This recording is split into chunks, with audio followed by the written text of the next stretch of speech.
AV, good news, Uwagi on the move until June 1, Sunday, dito sa Mall of Asia, dito sa Central Atrium. Pwede kayo mag-visit dito and meron tayong mga electric vehicle na nakita dito. Tara silipin natin ang ilan sa mga electric vehicle na available dito sa event na ito.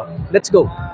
So, unahin natin ang Chery Tiggo REV, isang sleek na hybrid SUV na swak sa style, tech, at performance. At kasama rin dito ang Jetour X70 Lightning IDM. 7-seater crossover hybrid ito and perfect ito for family trips. And of course, ito naman ang Jetour T2 IDM na makikita nyo rin dito. Rugged and ready for off-road pero techy and fuel efficient dahil hybrid din.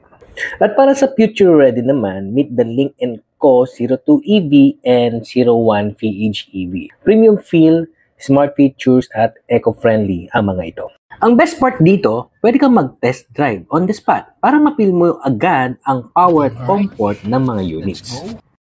So ka-EV, huwag palampasin ang Uwagi on the Moves, runs hanggang June 1, Sunday, dito sa Mall of Asia. Kita-kits ka-EV!